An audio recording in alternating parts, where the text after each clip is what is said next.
This video is simultaneously a video review of Super Mario Odyssey, but it is also a review of the whole reviewing Super Mario Odyssey situation that has been going all around. 10 out of 10s and upper 9s out of 10s are popping up everywhere, from big game journalism sites to smaller YouTube reviewers and even the bigger YouTube reviewers. But then, here come a few reviews from YouTubers like ProJared giving it an 8 out of 10, and suddenly the entire mood shifts. Suddenly, this is the one and only honest review. So what's going on with all this? What's happening? And also, what are my thoughts? Hello, I'm Lockstin, and today let's talk about that. But first a disclaimer, I did indeed get this game for free from Nintendo, but you can still expect only my honest thoughts, and I still bought the game anyway just to show my support. Nintendo just gave me a reason to keep mine sealed. Thanks, Nintendo. So I've seen this posted on forums all over the place, people saying that ProJared's review of Mario must be the only honest one there is because he gave the game an 8 out of 10 rather than the industry standard 9.8 or 10 out of 10. I mean, some reviewers like GameXplain even had to invent new terminology for their reviews and rework their entire review system just to explain how amazing this game is, and some I've seen have even given it an 11 out of 10. And, well, let's cool it real quick, and let's not get ahead of ourselves. Mario Odyssey is a great game for sure, but like everything, it does indeed have its flaws. We'll get to that, but first let's discuss something that some people seem to be forgetting. There are multiple ways of reviewing a game, or anything for that matter. Different websites and different critics have their own ways of applying a number score, some even giving games things like a pumpkin out of 10. Once again referring to ProJared, whom I love by the way. Don't take anything I'm saying as, hey, he's like one of my favorite guys. Many people say that no game is ever perfect, so there should never be anything rated 10 out of 10. 10 out of 10 means there are no flaws and there is nothing to improve. But other reviewers like to not say that 10 out of 10 means a game is perfect, but that it just means this game is a must-have. And that's the system I think I use. If a game is 10 out of 10, if I say a game is 10 out of 10, that means that as long as you have the system for it, you need to play this game. Otherwise, you aren't getting everything you can out of your system. Why would you even have a Switch if you're not gonna play Mario Odyssey? A 9 out of 10 then is a game that you really should play. Try it out, it's definitely worth your time, but maybe if it's a genre you aren't super into, you can skip it, and it has a few noticeable flaws, but still try it. 8 out of 10 then is the same, but even more so. For example, I would give Splatoon 2 an 8 out of 10, even though I don't really like the game whatsoever. But that's part of another thing we need to discuss simultaneously. Objective versus subjective. Many critics, YouTubers, and game journalists review games objectively because it's their job. Their job is to be informative about the quality of a game. When you start putting too many personal feelings into your review, and you start deviating from what your job is, and fans of games know this.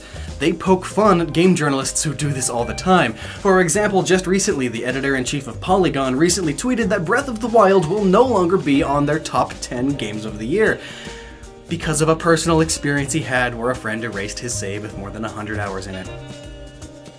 I mean, that sucks terribly, but that should not affect the review score on your professional website. Hello? Could you imagine, for example, say a Game Informer article about Mario Kart 8, where the game journalist that happened to review it hates racing games? Full on thinks it's completely stupid to go around in a circle a few times throwing power-ups left and right, so he gives the game a 2 out of 10. That would get a lot of hate. This reviewer doesn't like racing games, so why is he the one reviewing it in the first place? Also, why is this guy who is supposed to be objectively letting us know if a game is good, applying his personal feelings to it? It's fine to bring up personal feelings, but not to base a whole review on them, if you catch my drift. I'm trying to explain what I mean by all this fairly well, but I'm not sure if I'm doing all that well. For example, who at Game Informer wants to review Barbie's Dress-Up Horse Fantasy 3? I mean, personally, I'd just say the game is crap shovelware and move on, 2 out of 10. But if it were my job to be informative and people looked at my reviews as a means of forming their own opinions, suddenly I have to look at the game significantly more subjectively. I mean objectively. Right. Don't get them mixed up. Barbie's Horse Whatever is a budget game, but one that accomplishes its goals. The fashion show scoring system is fair, and the hairbrushing minigame gets a bit old after a while, but overall, it's a game that a 6-year-old Barbie fan will enjoy. 6 out of 10. I'd never play it again because I hate it, but I'm being fully objective here. Back to my Splatoon 2 example, let's put it like this. I do not like Splatoon 2. I don't like motion controls. I don't like third-person arena shooters that are basically multiplayer only. That's just not the kind of game that I play. I don't have the time to get good enough at it to the point where I will have fun with it. I don't find playing those kinds of games rewarding at all. So in the end, I give Splatoon 2 an 8 out of 10. What? I just bashed on it and told you that I don't like it at all. Why would I give it an 8? Well, yeah, because it's a very well-made game, it achieves its goals, and I know objectively that people who do enjoy this particular genre and type of gameplay would enjoy this game, because this game happens to fit it all perfectly. The graphics and soundtrack are nice, it's fairly balanced, it's a good game, but people who aren't fans of the genre won't be missing out on anything if they skip it. Going more objective than subjective is what most people want out of their reviews. And I'm sure you've heard all of the backlash of certain reviewers critiquing a game, and that particular game's developers happen to follow a certain political agenda, and that game reviewer happens to also follow that political agenda. So they get 9s and 10s all the time based on that exclusively and that alone. People don't like that. We had like a year-long thing about it. Yet then, at the same time, people don't like being fully objective either, because a lot of people don't like how Mario is getting so many 10 out of 10s. I mean, let's be honest here. If someone owns a Switch, they are probably a Nintendo fan. Being a Nintendo fan means you probably like Mario, and Mario Odyssey is the greatest Mario game in recent times. That, by itself, fits with my definition of a 10 out of 10. It's a must-get if you have a Switch. It's not perfect, of course, but it is still the Mario 64 sequel I've been waiting decades for. But it's still not perfect, of course. It's a bit too easy until you finish the game, and only then will you start unlocking the actual bits of challenging platforming, and the music is fairly weak compared to previous Mario games, because they decided to be more atmospheric, meaning the music only plays in certain spots, which is neat for a while, but it gets old after a while too. If there is one thing that 3D World does leaps and bounds better than Odyssey, it's, well, multiplayer of course, but also the soundtrack. But other than all that, Odyssey is amazing, the most personality a Mario game has possibly ever had. New Donk City and the T-Rex that they keep shoving all over the place just says it all. And there is plenty more of that, but I of course don't want to spoil it. There are of course some concerns with the controls too. The Joy-Con's analog stick was not designed for this game or any 3D platformer, but if you just pick up a Pro Controller, problem is completely solved and the game becomes phenomenally better. There are a few moves that you can only do with motion controls, which is sad, but I managed to get through the entire game with no issues whatsoever, not even knowing about a few of these moves. Most of them are just throwing the hat vertically, or throwing the hat down, or jumping slightly differently. Stuff that usually doesn't matter, and when it does matter, it is extremely situational. There's only a handful of times you ever need to do the motion controls. And even then, the Pro Controller can do the motion controls too, you just shake it or flick it. Easy. I never used the homing hat, never threw it up or down. The only motion I ever did was a little flick like this, doing the very situational spinning hat attack. Though I would have definitely preferred button options for all of these things. I'm a firm believer in the death of motion controls. I just hate the darn things. But I don't let them ruin my experiences. It was minimal enough with the Pro Controller that I won't dock away any points for it. And that was it. That's the review. At least as in-depth as I can get without spoiling anything. This is by far my new favorite Mario game. It takes the best elements from Mario 64 and Sunshine and even Galaxy with some of the worlds in there, and throws them all together with the new capture mechanic which replaces all of the all-too-common power-ups, and many of the enemies you take over add a whole new level of depth to a level. And there are plenty of boss fights also where you are in a captured enemy the entire time, which adds an amazing level of variety. Yet then, at the same time, while I love the capture mechanic and it's exactly what Mario needs to have done before, I'm not sure if I want to see it return. Perhaps in a Mario Odyssey 2, but I feel like after the Odyssey game or Odyssey games are done, we don't need to go back to this ever.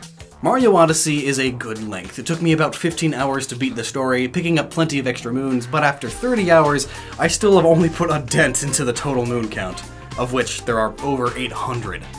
I feel like this is about a 60 to 80 hour game depending on how good you are at it. And so far, I have enjoyed every single bit of it. The Luncheon Kingdom is the only part of the whole game I ever felt mildly bored, and even then that's exaggerating my feelings. It's just the least interesting part of the game, in my opinion. I feel like that world's aesthetics were bland? It's just bright colors. Like, bright colors everywhere. It feels like that one particular level was unfinished. I don't know.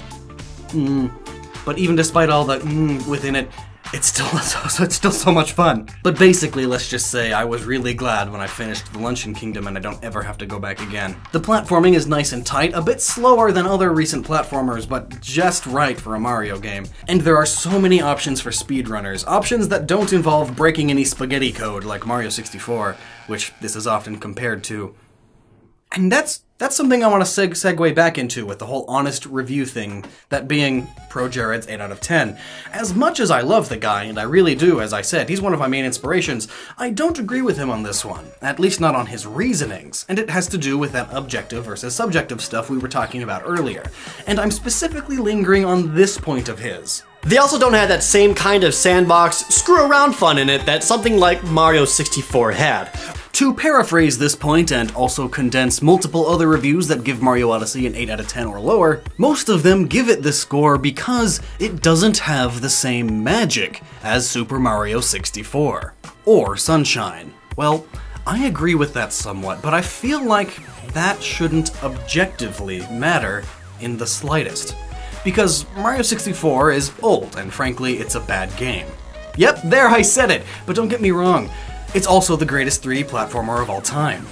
Confused? Well, that's because it was the greatest 3D platformer of all time in 1996. Odyssey just doesn't compare to 64 or Sunshine. Of course it doesn't have the same magic. It's been 20 or 15 years.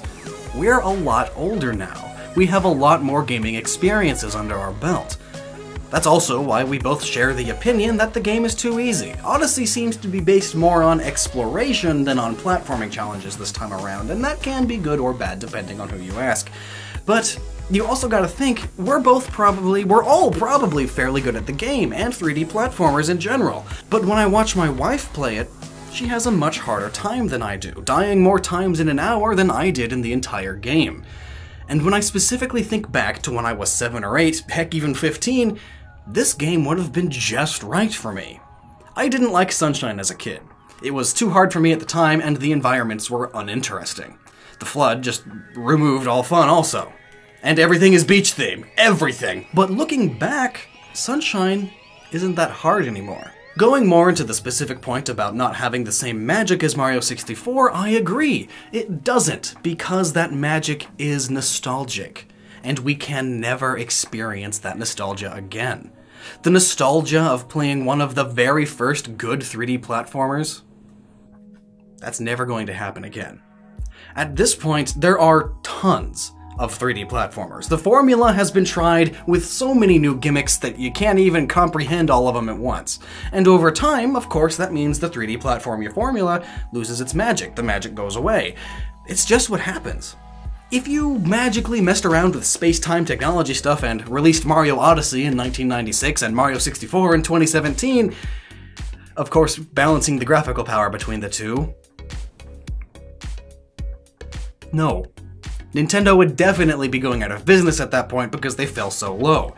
Mario 64 is an amazing game because it was released in 1996. It was magical because at that point, no one had tried to do anything of that caliber in a 3D platformer. It was a brand new experience. Even Mario Sunshine had that brand new experience likeness because it began the GameCube era of 3D platformers. Many argue of whether or not the 64 era or GameCube era of platformers are the best ones, but Sunshine hands down is definitely what started the GameCube era of 3D platformers. And so it was just as new and fresh, plus it's only the second 3D Mario game, meaning again, a very fresh, new, magical experience. And all that fresh newness, of course, makes you very, very nostalgic. Even for some kids and teens right now, Mario Galaxy was their first 3D Mario game, and that is their magical experience. Now, the only brand new magical experience is the capture mechanic, which is very fun and magical, but the base game, the platforming by itself, not so much. I think that this particular 8 out of 10 score is due a bit too much to subjective nostalgia getting in the way of objectively reviewing a game, which isn't inherently bad, just as long as you're clear about it. A lot of people like YouTube game reviewers for their more subjective material. If a viewer happens to share the same taste as a particular YouTuber, it gives them a better point of view. But that of course comes with consequences of other viewers not quite understanding that, or viewers just happening upon your review. And then when they see that this particular review is out of the norm, they then apply this "it's the only honest review" tag to it. And again, speaking of, I'm all over the place, but speaking again of subjective nostalgia, nostalgia makes it really hard to judge games right these days. Game reviewing is a lot more complicated than people give it credit for. I believe nostalgia is the only reason Ocarina of Time is still widely considered to be the best Zelda game. But again, if you swapped the release dates of Ocarina of Time and Twilight Princess, for example, Twilight Princess would be the one that people rate so highly. You know what I'm saying? When you release a game, you release it around the games that release around the same time, obviously. When Mario 64 came out, there were no other 3D platformers of such a high level of goodness. This time, with Odyssey, we've had 21 years worth of other 3D platformers, and this year alone we've had Yooka-Laylee, Crash Bandicoot, and A Hat in Time, which is amazing, by the way. Please support that game, it's fantastic. And that's not even including all of the excellent 2D platformers we've gotten this year, too. It wears us all down a bit on the genre. Let's think of another example. You know what would make Nintendo a lot of money? If they remade Mario 64 reusing the same assets from Odyssey, and perhaps released it as $25 DLC for Odyssey or something.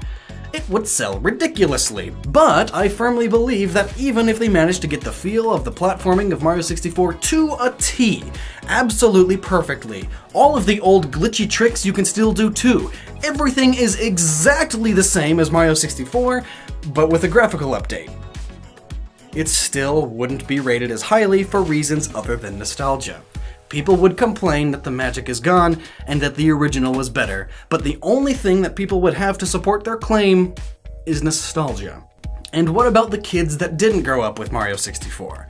Again, I firmly believe that the kids would rather play Odyssey than a 64 remake, just because Odyssey feels so much better to play.